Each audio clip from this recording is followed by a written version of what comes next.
I felt like as well I was spending obviously because everything went online, didn't it, in the pandemic, Mhm. and it was, TikTok and all that, and I feel like I was spending 90% of my time just making TikToks and doing social media stuff, and I was like, "Oh, I really miss making music." Bringing it backward.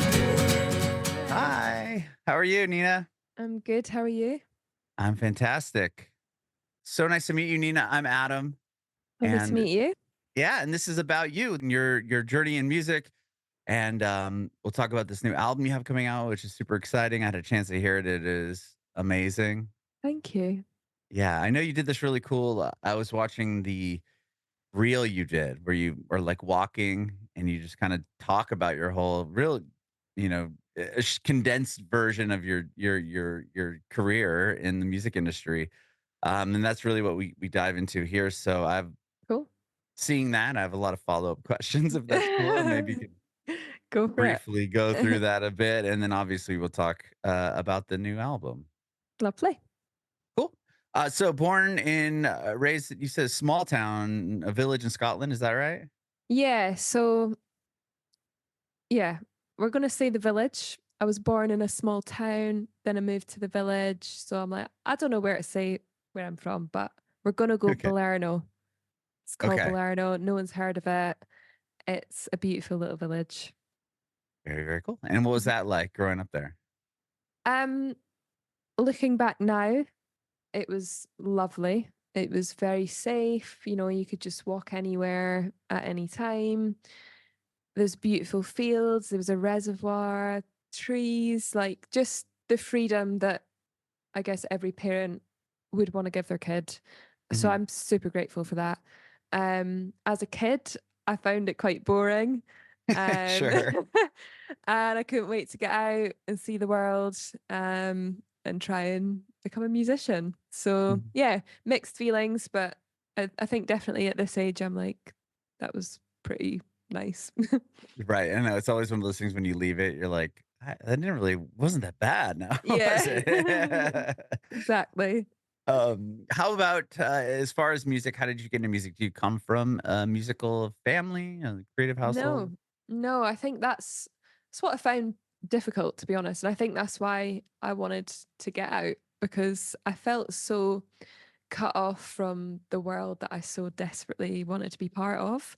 Mhm. And my parents just had very normal jobs. My mum's Swedish, so she's a huge ABBA fan.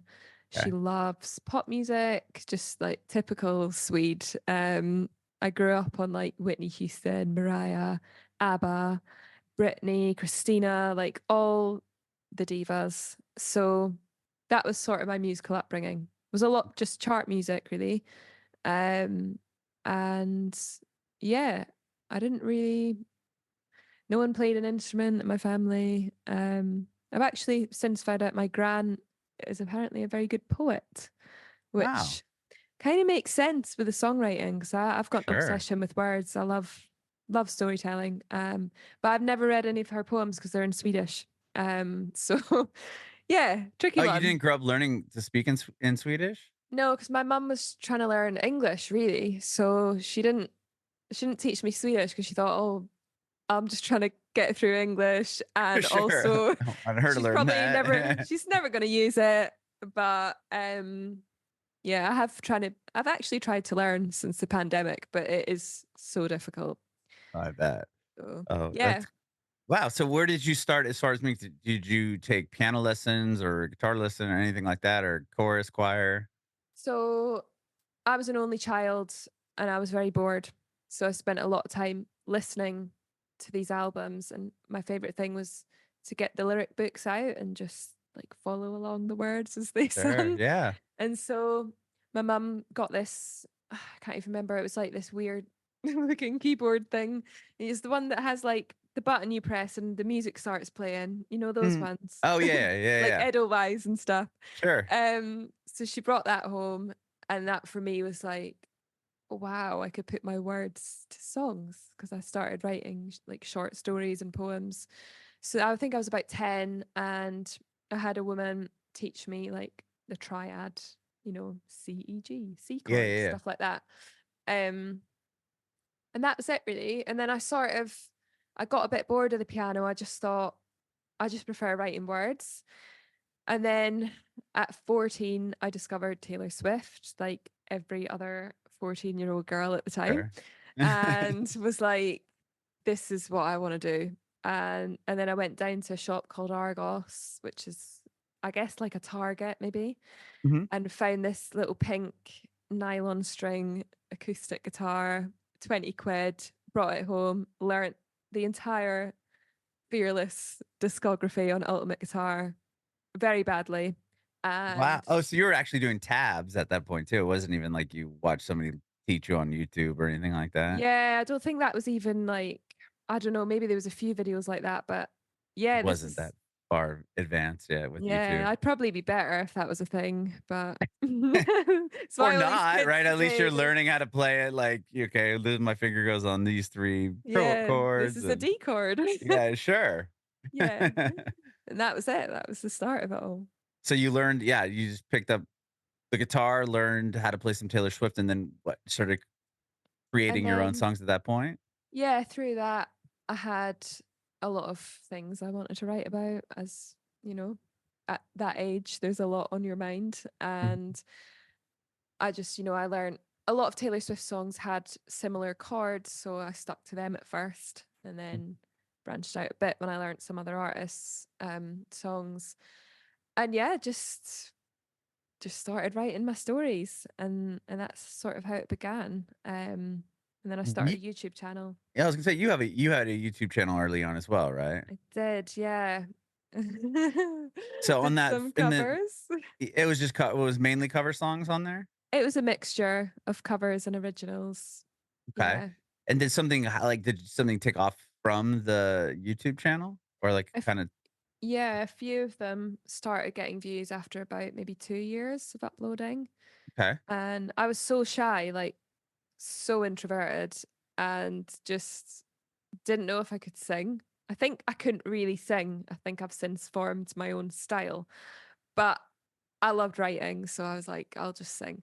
I want to see if anyone thinks I'm any good. So that's why I started the channel. And then through that, slowly built up um, a fan base. But also, I think I was just learning how the internet worked because the YouTube was pretty new. And then I learned, oh, okay, if I cover this popular pop song, but make it acoustic, that Mhm. seems to get views. Like it was just a learning process. And then some of my originals started getting some views. And that's kind of how it started. And with that, I mean, I know you talk about in that video you did on Instagram how, how do you make it in this industry? Like, do I have to go on X Factor or, Hmm. so you have this YouTube channel and what happens? Do people reach out to you based on the views you're getting or the songs that you're writing that you're putting up online? Like how like what was kind of the next like Yeah. So progression? I actually did audition for the X Factor, but I got rejected. So that was Well, that. jokes on them, right? Thank God. Um, Yeah, then you could be still known as Nina from X Factor. exactly. So, so then I got a manager who approached me in Manchester, and they started managing me and just sort of giving me advice on how to build my YouTube. And then some of the They artists, sorry, they're in Manchester and they're just, messaging you online, no, and so you're still in I'm Scotland? I met up with them and stuff, and they were like, "Okay, let's get you on some support slots." And I did. I think my first show was supporting Gabrielle Aplin, which still a huge fan to this day. She's actually a Yeah. friend now, which is so funny because we were both Wow. on YouTube at the same time. She was Okay. a couple years ahead of me, but yeah, my first show was supporting her in Manchester, and then just some little bits, and then some of the artists that I was covering heard my covers and were like, "Do you want to come on tour?"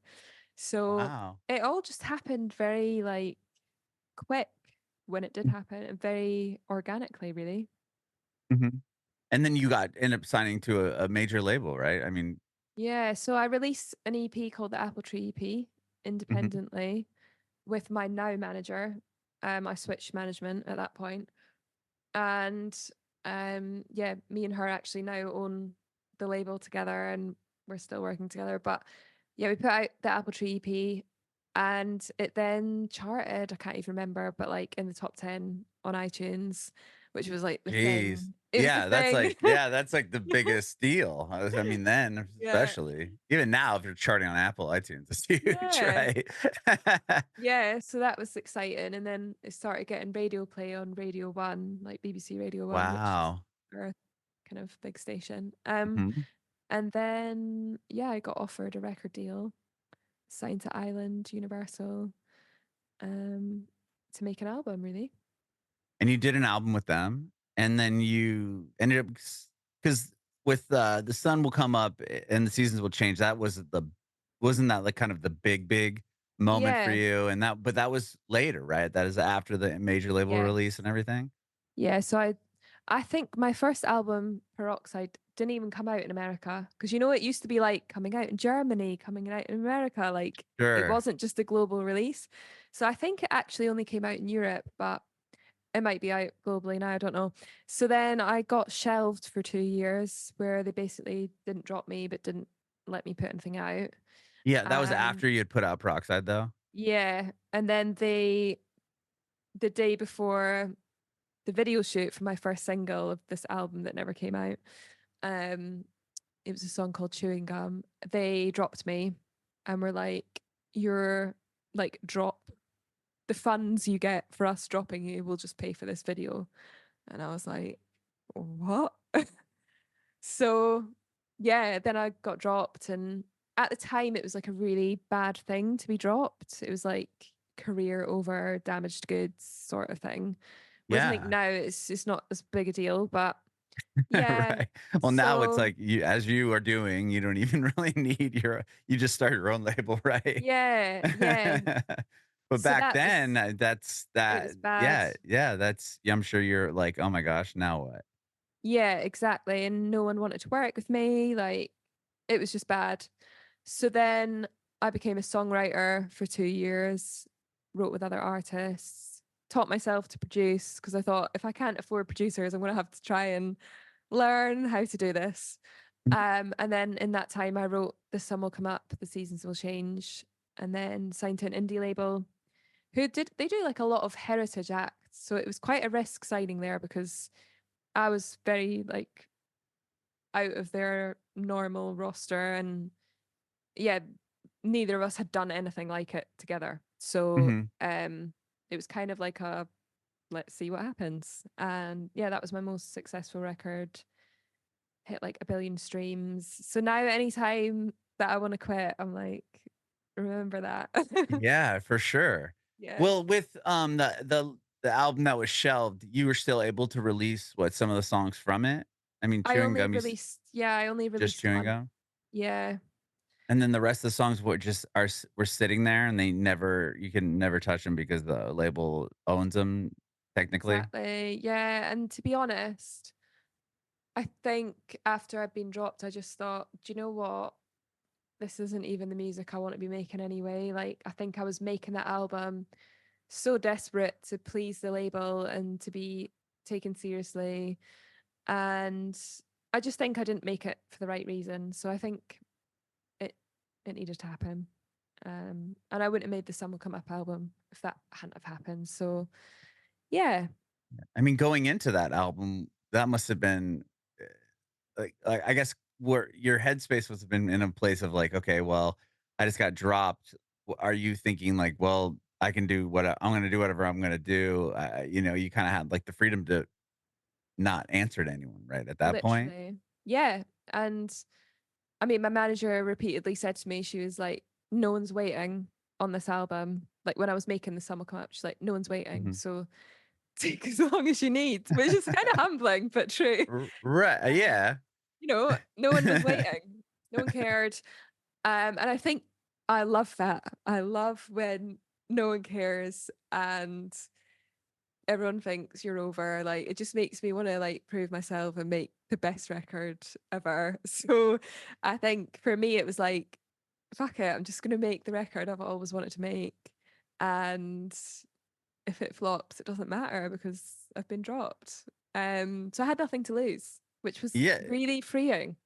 and then it does amazing, which was Yeah, probably such a huge validation on your end too. You're like, "Well, I knew what I was doing." it Obviously people was. cared. It was, and I reached a whole new audience for that. I got to go to America. Like I'd only ever been to LA to meet Ireland once. Like I'd never even seen America, and I got to go around like literally about 5 or 6 times. So amazing, loved it. Mhm. And you ended up doing 2 albums with Cooking Vinyl, I did, yes, I did. Elscar. and Uh, Elscar was done during the pandemic, right? it Or you was, so it what was was. that like? I mean, you're going, what, into the album, or had you already had the album written and it was gonna come out and then the pandemic hits? Like, Yeah, so what I is it?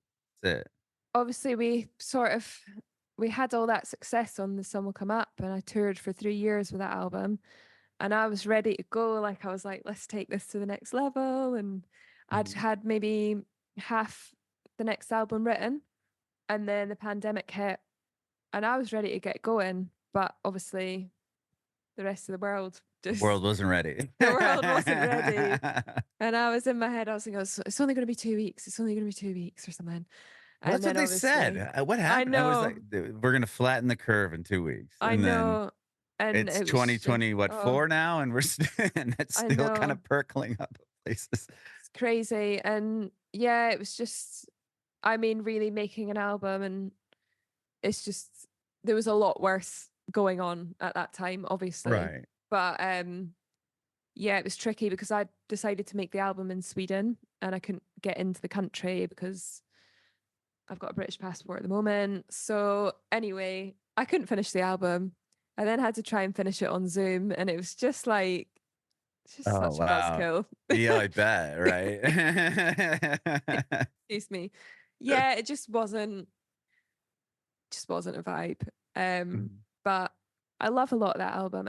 I just think before the pandemic, like many people, I was quite a different person, and I feel like at the end of it, I felt quite disconnected to a lot of the songs. I felt like I was being pulled more towards that folky mhm. direction where there's like a bit of that on that album.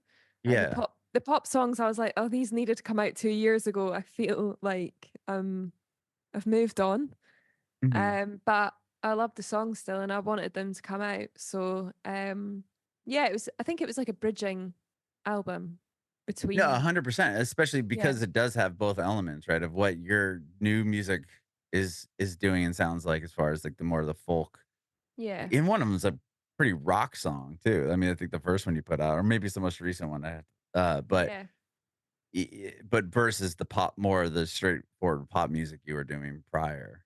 Yes, definitely. So yeah, that was such a weird album to make though. Like yeah, just a I bizarre bet. time and not being able to tour it or like go and do Yeah, then it just comes promo. out and you're like, "Okay, well, now it's done and out," and really there wasn't a whole lot probably quite even at that point happening, Yeah. right? Yeah, it was a weird one, but um yeah. But then So you go into, so what did that complete your, like, your deal with Cooking Vinyl at that point? yeah. And so then you're like, I wanna do this, independently 100% moving forward." Yeah, to be honest, when that album came out, it came out and then I was like, do you know what? I actually don't know if I want to continue with this artist thing because I feel like I put so much into that album and it just felt like I didn't get to tour it really like properly or I don't know, it just felt like I put in so much for not like I didn't really get much in return in terms of like playing the shows and seeing the songs like I don't know, impact people in any way and I just felt like maybe I needed to just be a songwriter again. Mhm. Um, I think when you put so much of yourself into something and then it's like, oh, I just think it didn't do what I hoped it would do. Right. It I can mean, be a the album did awesome, and it looking at it just, like, on paper, it did it did well. I mean, it wasn't like Yeah, no one cared, and no. also, like, I could see how discouraging it'd be, especially when you're working on it, and then now you can't even go finish the album because your passport isn't gonna work in the country that you wanna record the record, and then all these other things are happening, and then it gets pushed a couple years, and now you're already in this direction, you're growing obviously as an artist and a person, and so now you're kind of going in this more folk range, and you're like, well, this, like you said earlier, this song should have came out 2 years ago. Like Yeah, this, you're kind of in this weird position that you weren't, no one planned for, obviously, but yeah, with the pandemic happening, and then totally. yeah, you're like, I just gave all of this, I gave so much time, and nothing really kind of lined up in the traditional sense. It sounds like. Yeah, it just felt like I felt like as well I was spending obviously because everything went online, didn't it, in the Mhm. pandemic, and it was, TikTok and all that, and I feel like I was spending 90% of my time just making TikToks and doing social media stuff, and I was like, "Oh, I really miss making music." Yeah, So, you're like, I didn't get into this to make yeah, 1 minute clips for the internet. yeah, it just felt a bit like, oh. So I thought, "Do you know what? Stop moaning about it and go and make some music." So I wrote with other people for a year and a half again. Absolutely loved that. I had probably the happiest year ever. Like I love writing with other people. And then in the meantime, yet again, similar to The Sun Will Come Up, I wrote an album that I Okay. love. You s And you said you yeah, had some cuts, even the first when you first started writing for other people, years prior to that, right? Didn't you worked with some artists and you got your songs recorded? yes. What was that like? I mean, having one of your first ones get picked up by somebody. Yeah, it was so cool. It gives me as much joy as releasing my own music, hearing other people sing the song. And I think working with people with different voices as well. Sometimes you'll write a song and you'll think this song's great, and then you'll go to vocal it and it's like, oh, it just doesn't quite like it's not my song, you know? Right. Oh, you kinda You know know. what I You're like, mean? "Oh, Like this yeah, sometimes this is a great song, but maybe not for my voice or my tone or yeah, something." exactly. Like it just doesn't fit for whatever reason. So writing a song, like I have one coming out with Perry, who was in Little Mix, and Oh, wow. she's like the belter of the group. Like her voice is insane, and getting to work with an artist like that, where you can write a huge melody that you probably wouldn't belt, but Mhm. then when she sings it, it's like, oh my gosh, like this is what I hear in my head when I'm Yeah, writing. yeah.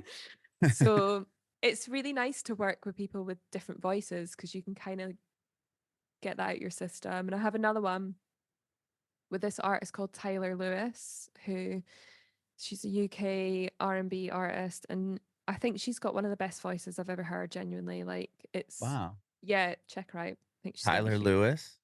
Just Tyler put him Lewis. I just put on my Google thing here so I don't Again, forget. working with her and just having her vocal things is just so exciting.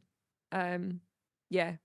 Do you So when for, like, love that it. year and a half after, the album came out, but I mean, during the process of writing this new album, was it were you writing songs and pitching them to artists, or were people probably contacting you at that point saying, "Hey, you wanna come write with me?" Or, like, how did that work, or was it both? Yeah, I started doing pitch sessions with producers and other top liners, and then through that, the producers would be like, "Come in with this artist." And I've got a publisher, so they would set a few things Help up. you. But it's just kind of like one thing leads on to another when you're writing. I think you Mhm. can write with one producer, and he's like, "Oh, I've got a session with this artist. Come in," and it just sort of snowballs. So yeah, I feel like I got to a really good place with it, and I could have continued, but then I wrote this album, and I really wanted to put it out, so I'm taking a few months off. So, were you working on this album while working with the other artists? And, like, how did you know, um, with your new album, like, that was a totally separate element than what you were doing with other artists? Like, did you, like, have a song that you're like, "Oh, wow, like, I really wanna make this a new album," or I have, like, a through line here, and you kinda work on that on the side and then go help other people? Was it, like, Yeah. 2 separate things, or did you start realizing like some of these songs become an album? Like, yeah, I guess tell me when you decided to make, what became mountain music. Yeah, it was very separate. So I would go into London and write with other artists for the day, and then I would get home, or even I started getting up at like half six, 7 in the morning and writing in the mornings because I would always stay up till 2 a.m. and just feel crap the next day. So I was like, I'm going to try and be a morning person. So I wrote a lot of this album just in this room. I wrote Wow. 10 out of 12 tracks in this room just by myself, just because I think it felt like a safe space to be vulnerable and not be like embarrassed like being crap or writing lyrics that felt really honest. So yeah, it was definitely like a very isolated personal thing writing this album, and I wrote it within about 2 or 3 months Wow. after reading this book called The Artist's Way. Oh um yeah, that's a great book. have you read it? Yeah. Yeah, Yeah. Pages. Is that where you got the Morning morning routine from? pages. Well, I'm not gonna lie, I didn't keep up the morning pages. How hard is it? Okay, Too so I've hard. had other artists on and they've brought this book up because it is a great book. How long would it take you to do morning pages? It's literally an hour or more for Yeah, I me would when I just would keep do it. going. Yeah. Yeah, I think about minimum half an hour. Yeah, because then it's like you're supposed to write. If someone hasn't read it, it's you write just 3 pages of just you that brain dump it out, right? Just Mhm. writing about whatever. You're not coming with a topic. You're just basically writing down everything that runs into your mind. And yeah, I guess depending on the size of your paper. I was doing like college ruled paper. I did like and it would take like an hour. I'm like, oh man, like that. My hand hurts from from Yeah, right? this. Yeah. Yeah, But I guess if you used like maybe a little notebook, you could get it done I quicker. think that's why I stopped, to be fair, because my hand was hurting after one page. And I was Yeah. also a bit like, I don't want to leave this lying around because I think anyone who reads this is going to think, is she all right? Do you know what I mean? Because it's just total They jumbled. institutionalize you like the Yeah. next day Yeah. because it's Um, just you're not trying to focus on writing. It's not like you're sitting down and like, okay, I'm going to write 3 pages that maybe will become a song. It's just you just write down everything that's running through your head. yeah. It's a little bit, it's a bit out there. But I did a bit of that, but I just love that book. I think it was something that said, can't remember word for word, but it was like, go back to what you loved doing when you were younger. Like, remember the things that you used to do before you had responsibilities or before you thought you were, I don't know, too old to be doing something or whatever it Mhm, was. And then I was like, do you know what? I think one of the things was like go and listen to albums that you used to love. And I was mhm, like, I just really fallen out of love with music personally a little bit. And so I listened to a lot of the albums that made me fall in love with music when I was 15, 16. And something in me just like lit up again. I don't know if it was the nostalgia or mhm, just how great those albums were. Just felt so inspired to write and to write. Well, I think I've struggled because I've had the privilege of working with producers that are amazing and relying on that to be inspired. And I've mhm, found when I sit with a guitar or piano over the past maybe 5 years to be like really uninspired because I know these chords, I've played these chords so many times. But there was something in those songs that I listened to and in that book that just switched something in my brain that was like, a G chord. Like, what a way to start a song. It just really took me back to mhm. being to when I first started playing guitar. And so I wrote a lot of these songs literally just over really simple chords, just let the stories flow out. And yeah, I think listening to other artists like I got quite into Zach Bryan when I discovered him a few years ago. And I Okay. know it's obviously a very different type of music, but I do love a bit of country. And Yeah. like he had so many stories about Oklahoma or wherever it was, and I was like, I've never been to Oklahoma, but I'm just here for it. I feel like I'm there. Yeah, yeah. Yeah, and I was like, oh, I've never heard anyone talk about growing up in a Scottish village. I'm gonna Mhm. do that. Like it just inspired me to like not be afraid to tell like niche stories, you know. So yeah, something just switched in my brain, and I felt just the most creative I've ever felt. And just sort of came out. When you were writing these songs for Mount Music, you said you did a lot of it there by yourself, you know, in Hmm. this room. Um, at what point do you start showing, you know, producer? It sounds like in the beginning you were just like, I'm just gonna write this because I, instead of having influences outside other than like maybe some records that you listened to before. Like what's like did you find pretty quickly like, oh, this is, you know, becoming an album or like a story, or like when do you take it to someone and say, hey, I think I have something here that I want to make? Um, I think I got about 4 or 5 songs, and I thought, oh, I might just do an EP because I don't know if I can put myself through an album again. It just feels like it's just so much. Mhm. Um, so I was going to do an EP, and then the songs just kept coming out. So I was like, I think it's an album. Um, and I didn't really play them to anyone apart from my manager, Vicky. And I played her pages and she cried. And I was like, that's good. It's obviously hit a nerve.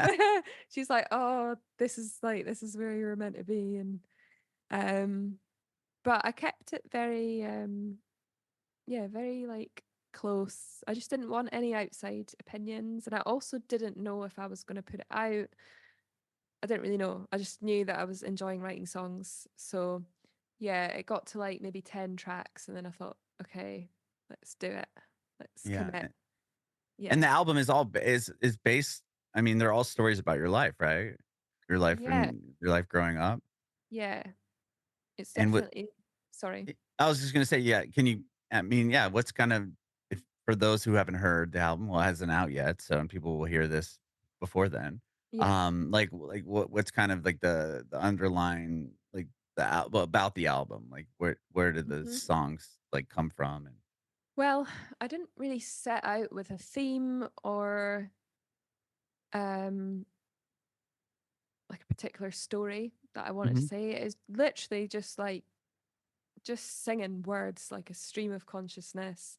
Stuff that I think has been buried down for a while. I find it really hard to articulate my feelings in a conversation.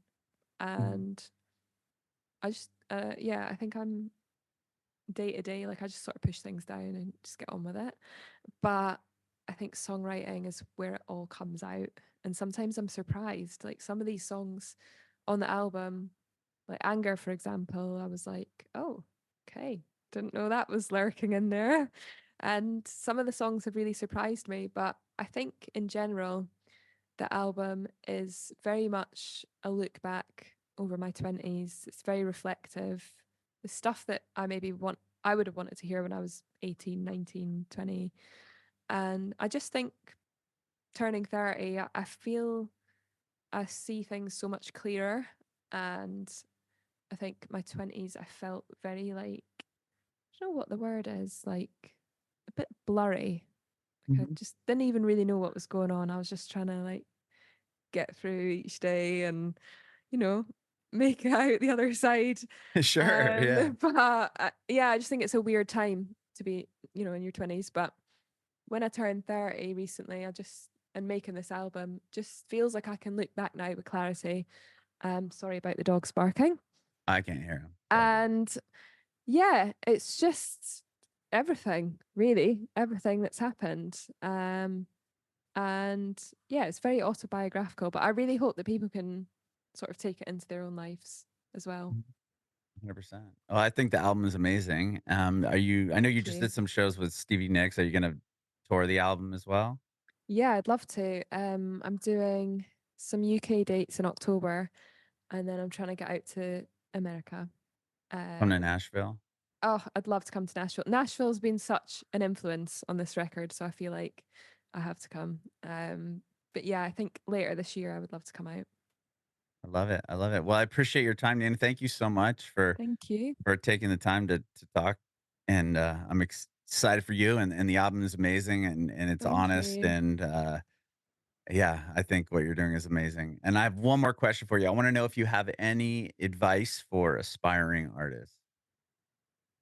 Mm. Um, do you know what? I think no one has a clue what's going on in 2024. So just trust your gut.